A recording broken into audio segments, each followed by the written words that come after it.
All right, welcome to the explainer. You've heard the term a million times, right? Machine learning. It's everywhere, but what does it actually mean?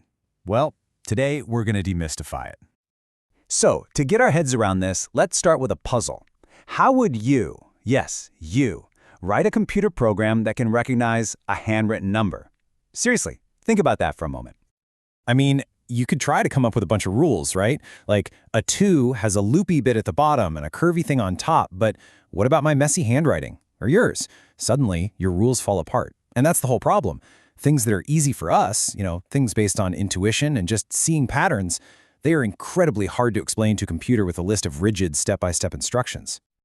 And this is where we need a totally different way of thinking. You see, with traditional programming, it's all about us writing explicit rules for the computer to follow. Do this, then do that. But for something like handwriting recognition, that just doesn't work. We need a new approach. We need machine learning, where we stop commanding the computer and we start teaching it. And why is this new approach so important right now? Well, it's because of a very modern problem. The absolute explosion of data we're all creating every single day. Okay, look at this string of numbers. By itself, it's nothing really. It's just raw data, a bunch of symbols with no meaning. It could be a weird phone number, maybe a part number for a machine. Who knows? But what happens when we add a little context? When we look at those symbols and say, hey, that looks like a date format. Suddenly, boom, it's not just random numbers anymore. It's information. We know it's a specific date. It actually means something now. And we can take it even one step further. What if we connect that piece of information, that date, to another piece of information, like a person's name? Now we have knowledge. It's not just a date, it's someone's birthday. And that's something you can actually use, right? You can act on it. You can set a reminder in your calendar. So here's the bottom line. We are absolutely drowning in a sea of raw data. And we need a way to automatically make that leap from meaningless symbols to useful, actionable knowledge. And that, right there, is the job of machine learning. Okay, so let's get into the specifics. What exactly is this learning machine? I mean, what does it really, truly mean for a machine to learn? Well, the simple definition is this. It's the science of giving a machine the power to learn from data all by itself, without us having to program every single step. It's about building systems that find patterns and make decisions pretty much on their own. They're not just following our rules, they're figuring out the rules for themselves. Now, for a more, let's say, academic definition, we can look to a computer scientist named Tom Mitchell. Way back in 1998, he came up with this really elegant way of thinking about it, and he broke it down into 3 core ideas: the task, the experience, and the performance.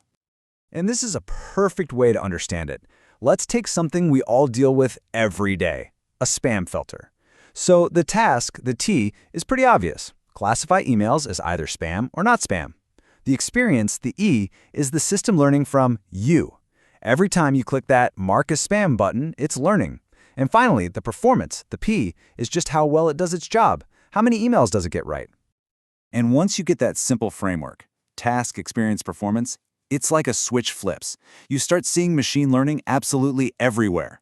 Seriously, it's in so many things you use every day. So, when do we use it? Well, it's perfect for situations where human expertise just doesn't exist yet. I mean, think about navigating a rover on Mars. Or for things we humans do intuitively, but can't really explain how we do them, like recognizing someone's voice. It's also the key when a solution needs to be unique to you, like your phone's biometric scanner. Or for problems that are always changing, like routing all the crazy traffic on the internet. This all sounds amazing, right? But how do people actually build these things? It might seem like magic, but it's not. It's not just a bunch of geniuses guessing. There's actually a secret method, a well-defined process. Okay, it's not that secret. The industry standard is a methodology called CRISP-DM. It's a bit of a mouthful. It stands for Cross-Industry Standard Process for Data Mining, but just think of it as the roadmap.